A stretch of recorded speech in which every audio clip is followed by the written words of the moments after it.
Tonight on the American Experience. He was just a 14-year-old farm kid from Utah who had a radical vision. It was called television.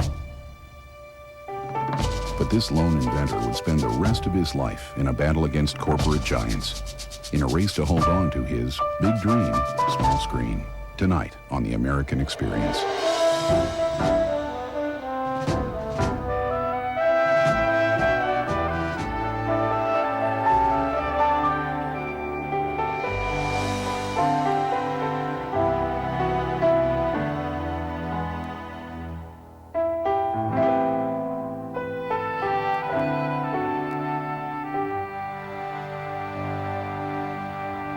Major funding for the American Experience is provided by the Alfred P. Sloan Foundation to enhance public understanding of the role of technology. The foundation also supports the Sloan Technology Series, a collection of books chronicling the major technologies of the 20th century. By the Corporation for Public Broadcasting. And the annual financial support of viewers like you. And by Miracle Grow Plant Foods. For flowers, for vegetables, for a beautiful show, for lawns and for shrubs. Whatever you grow, a gardener's true friend is Miracle Grow. Good evening and welcome to the American Experience. I'm David McCullough. Who was Philo T. Farnsworth? If you're drawing a blank, that's understandable. He's not exactly a household word.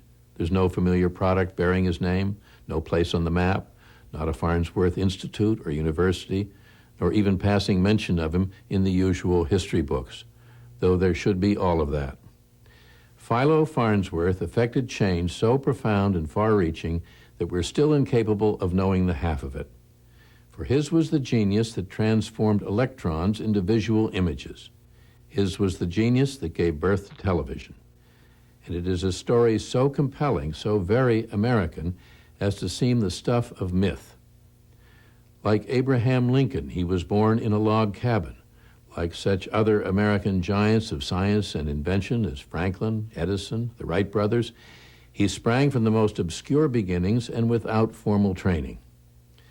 He was an American original, brilliant, idealistic, undaunted by obstacles, and so steadfast in the faith that nothing was impossible that others of like spirit gladly risked everything out of faith in him. Jimmy Stewart would have been perfect in the part, and particularly in the inevitable showdown with the corporate juggernaut of the day, RCA. In a now famous lecture in praise of patent laws, Abraham Lincoln spoke of the importance of protecting and encouraging the fire of genius in the discovery and production of new and useful things.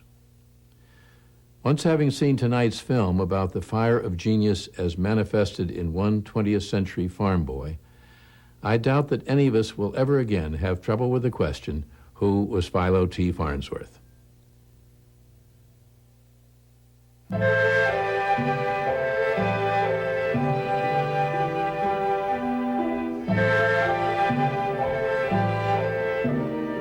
While plowing a field in 1921, a 14-year-old Mormon boy named Philo T. Farnsworth began to think about an idea that would change the world. He wanted to send pictures over the air, like sound over radio. As the story goes, he had a vision in a potato field. He looked down at the tracks left by his disc harrow and imagined tiny electrons creating a similar picture, line by line. His epiphany in the field inspired him to invent the first working electronic television, a feat that most engineers at the time thought was impossible. This is the kind of legend that usually guarantees an inventor worldwide fame and fortune, yet the name Philo T. Farnsworth has long been forgotten.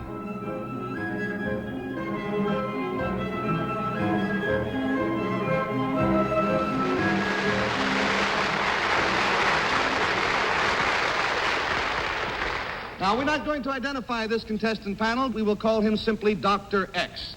Now, Doctor, if you will whisper your secret to me, we will show it at the same time to the folks out there.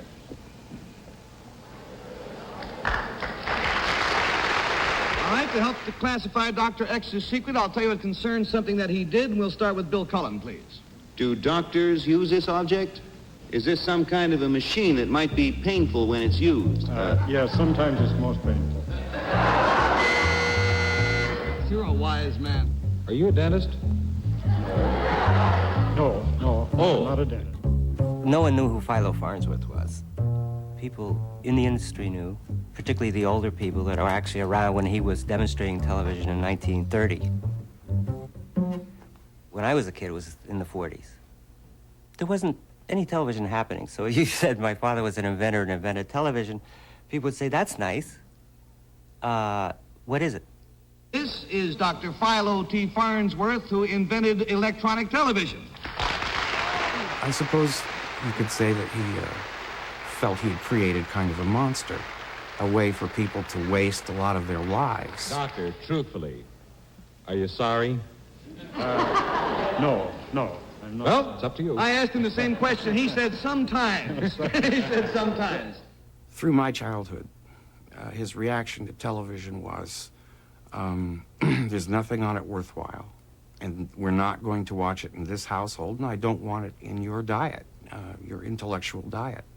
Unfortunately, television being what it is, it's your baby, and we're out of time. So here are your Winston, sir, the money that you won, and our eternal gratitude. I'd be out of work if it weren't for you. Thank you, Dad.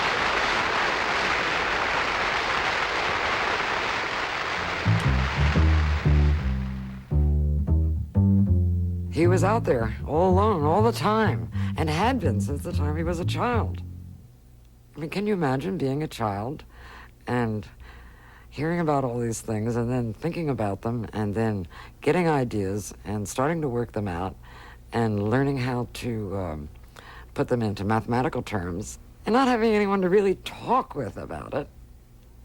I just visualize him as being more and more and more and more alone intellectually, reaching a point where it never even occurred to him that there might be other people who could think at the same level that he did.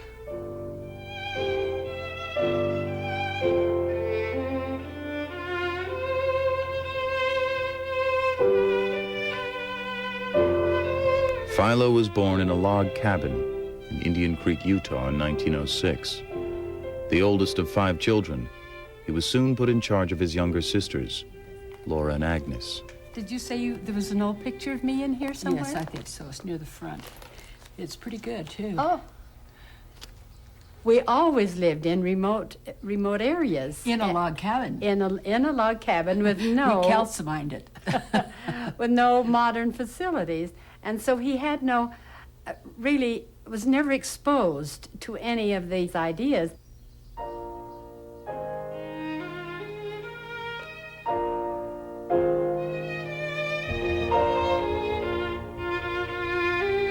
The family were Mormon settlers who eked out a living in Utah's barren valleys. They were always loading their wagons in search of better land. Papa was born before the railroad came to Utah, and he had the pioneer spirit. He was hunting for good soil. We used to move so much that we used to say that every time we harnessed a horse, the chickens laid down to have their legs tied just automatically because we were going to move again. Eventually, when Philo was 12, the family settled on a small ranch in the Snake River Valley of Idaho. At their new home, Philo found unexpected treasure.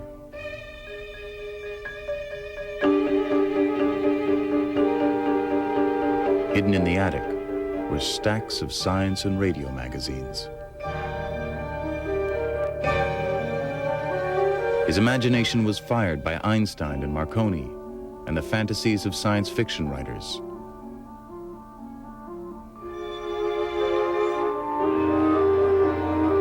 In 1919, the future was approaching fast, and Philo was out there, trying to join in.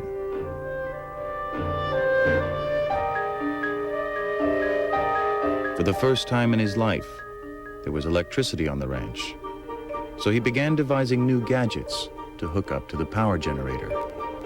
Philo had the job of pushing the handle for the hand-operated washing machine. And he decided that his time was too precious. He rewound an armature, which is a very difficult thing to do. And he made a motor and attached it to his mother's washing machine and made it run so that he didn't have to push the handle all the time. We had quite a few children around, and Phil had a habit of lining us all up and showing us how electricity travels. He would shock somebody at one end, and then we'd touch each other, and that electricity would go right down the line. And it was tickling, but it was not seriously. It wasn't going to hurt us, but we were a little bit afraid of what he was going to do. Phil would just build the future for us. He would just tell us all the things that we were going to have. We were going to have a car. We were going to have a refrigerator that ran. An indoor bathroom. Yeah. We were going to have all these things that eventually we did get. But Phil knew what was going to happen years and years ahead. And of course, he was going to invent. He decided he was going to be an inventor. As a child, his heroes were Edison and Bell, the pioneers of a new frontier. Sending messages down wires or across airwaves was familiar to most children, but Philo was curious about the next challenge, a new idea called television. Converting moving images into electrical signals was a much tougher proposition. Crude mechanical devices using rotating discs produced the first flickering pictures. But even at the age of 14, it was obvious to Philo that this technology was doomed. Philo realized there was a more elegant approach to the problem. If he could harness electrons, those tiny particles that travel at the speed of light, it might be possible to reproduce much better pictures with no moving parts. His electronic vision was far too complicated to share with his friends. But one day, he tried it out on his science teacher after school. He amazed his teacher by drawing on a blackboard a long series of diagrams and explaining that he'd been reading about some mechanical system that people were working on in the East that involved a spinning wheel, and that would never work in the long run, and it could be done with electrons. And he knew it could be done, and this is the way he thought it might be done. His idea was to have a camera which would focus light onto a light-sensitive surface that would emit a stream of electrons. The ingenious part of his device divided the picture up into lines of light and shade that could be read like words on a page. A rapidly changing electromagnetic field would scan the picture line by line. The electrons collected at the far end of the camera tube would then form a stream of electric pulses that would be transmitted over the airwaves to an antenna.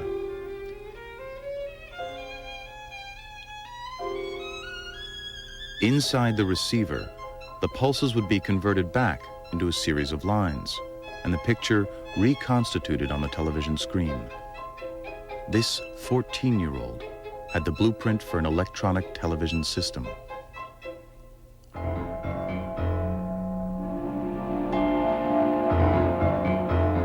Unknown to Phil Farnsworth, there were other inventors working on the same problem. On the other side of the country, a Russian emigre had recently arrived in New York. Vladimir Zworykin was well ahead with his plans to produce electronic television and would become a formidable rival. Zworykin was very different from Farnsworth. He had a PhD in electrical engineering. When he was still in Russia before the revolution, he was studying under someone who was already doing work on the cathode ray tube, one of the key elements of television. So he came to this country highly trained, having already worked in a very sophisticated technology, and was working at Westinghouse. This is a very different situation to use as a launching pad than a farm in Idaho. Phil started college in Utah, but his education ended at 18 when his father died. To To support his family, he took a job delivering radios for a furniture store in Salt Lake City.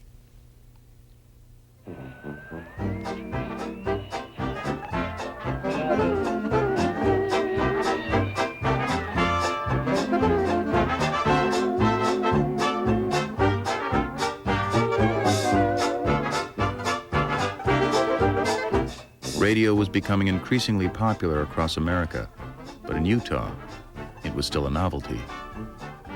On weekends, he borrowed radios and organized parties so his friends could hear the new stations. As he flicked across the wave bands, one young girl became intrigued by Philo. He had very expressive, deep blue eyes, and he looked every bit the Eagle Scout that he was. But the thing that really drew us together was music. He sort of liked the syncopated type music. He was very difficult to follow. And this may have been why I got more of his dances, because I could follow him. And we really had a good time. We danced and learned new steps all the way home on the sidewalk.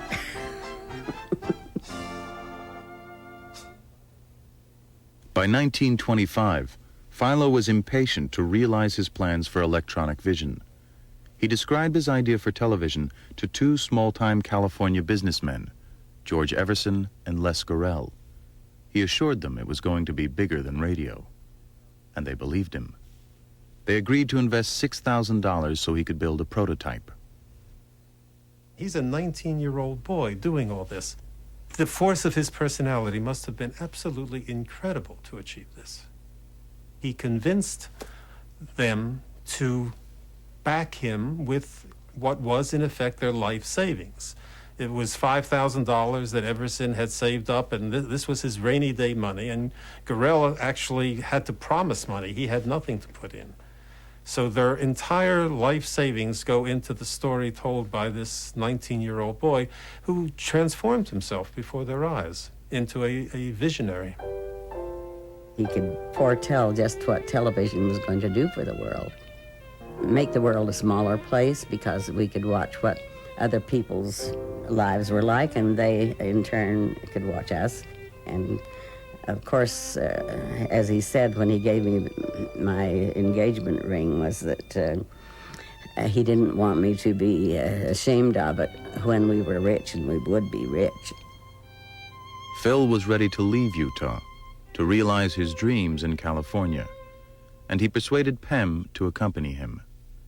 She got her first taste of his obsession as she lay alone in bed on her wedding night. Phil had to go see the people who were putting up the first money, and he was gone for a long time. I went through all kinds of fantasies as to what could possibly be keeping him this long. So finally, when he came, he said, Pem, I have to tell you, there's another woman in my life. Well, before I could faint, he said, and her name is television. And the only way I can see that we'll have as much time together as I'd like us to have is if you work with me. How about it? The newlyweds left Salt Lake City for Los Angeles in 1926. Philo was 19, Pem 18, and the future of television lay before them.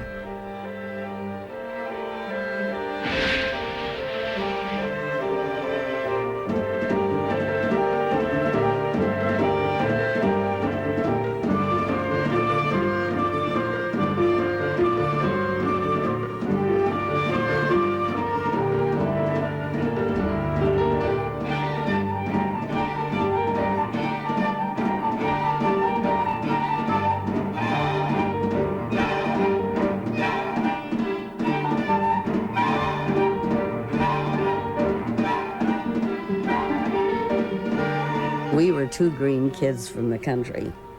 Movie struck. We just loved movies. And when they would have an opening, the searchlights would be all over the sky. And of course, we got there ahead of time so that we joined the throngs that were watching these movie greats come in with their jewels and furs and top hats and tails and all this. In a small house in Hollywood, they set up a makeshift laboratory in their dining room. Les and George were eager to help the Farnsworths prepare for their first experiments. They were out in the backyard working for him, winding the magnetic coils, and working on the dining room table. They put together the components. They were running around town, buying things, scrounging things. They became his assistants, his disciples. It was all just a family coming together to work as a unit of Philo Farnsworth's vision. There were no ready-made optical or electrical components. Everything had to be assembled from scratch. Les and George found a glassblower to start making a vacuum tube for the television camera. After 3 months of round-the-clock effort, Farnsworth was ready to try out his first camera tube. Les and George were all there for the big occasion, and Phil stood back and pushed the button and turned it on, and bang, everything went up. The power surge had come through, just starting the generator up, had blown the whole shebang, the tube and everything. Well, Phil's face was ashen, and I could just see what was going in his mind. Les said, "Well, heck, Phil, it's not the end of the world." At the flick of a switch, he was back to square one. George Everson went to San Francisco in search of more capital. He packed Phil off to a tailor to smarten himself up. This time, the 19-year-old kid would have to dazzle hard-nosed bankers with his electronic vision. One of them had said that it was a damn fool idea, but someone should put some money in it.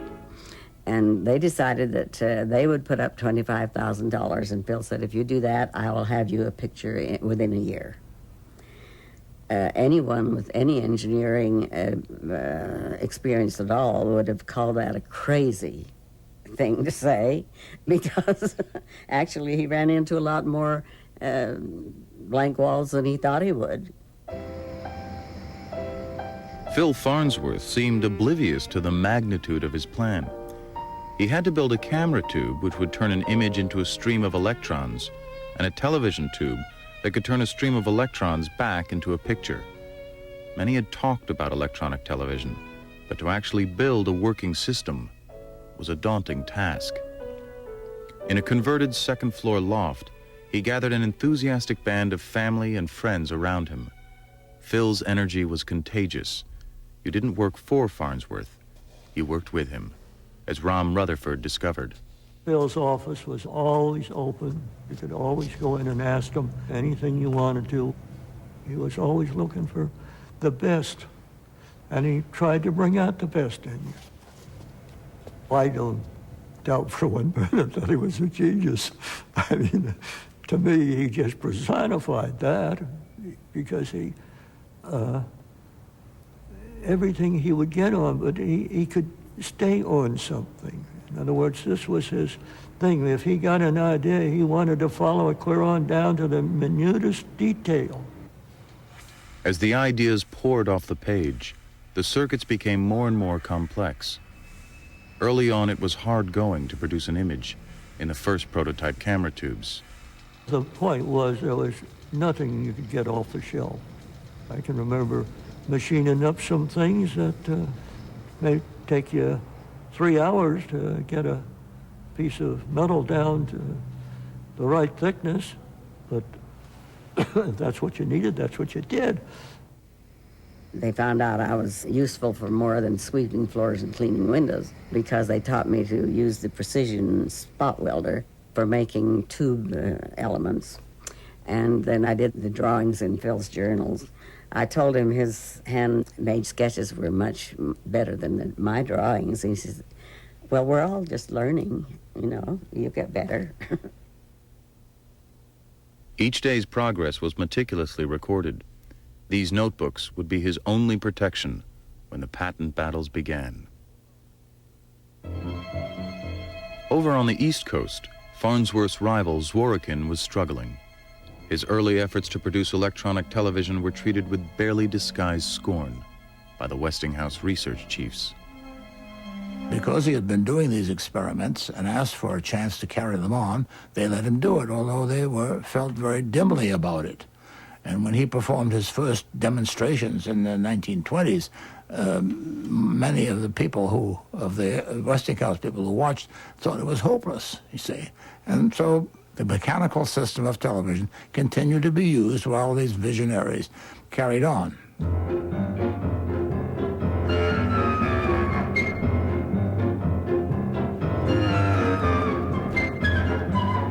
Throughout the late 20s, mechanical television still seemed like the safe option for investors.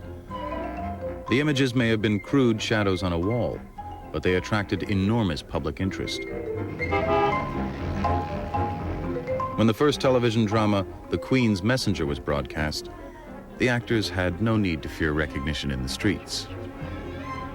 And over at the BBC in London, John Logie Baird was demonstrating his success with spinning discs. This apparatus was shown to members of the Royal Institution and others on January 27, 1926, and showed true television images in light and shade for the first time.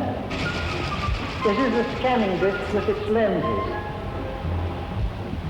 This is the second disc by which the light is further divided and passes into the light cell. The picture was barely visible, but at least they had an image. Farnsworth's financiers were starting to get impatient. At night, when he would come home, we would feel this tension, this terrible tension that he was under. He had promised them, as he stood in front of these bankers, that he would have something to show them in a year. He was very optimistic, very optimistic. On September 7th, 1927, Farnsworth got a signal. The first all-electronic transmission of television was a straight line. It would be another year before he had something more encouraging to show his investors. The backers were so eager to see some return for their money that Phil decided to play a trick on them. So he invited them to the lab and got them in the room where the broadcast would be received, and they had drawn on a piece of paper a $sign. And as they were sitting eager to receive this picture, on came this $sign, and this was his way of telling them that they would get their money back. And so that was when this Mr. Gorell, who was one of the backers, said, "The damn thing works." The image was only the size of a postage stamp, but it was an amazing achievement. When news of his triumph broke, Hollywood moguls and movie stars like Mary Pickford and Douglas Fairbanks flocked to meet the man who might challenge cinema. For his first press conference, things really looked better because it went all over the world. It was a big thing, you know. It's the first time anyone had ever transmitted an all-electronic transmission of television.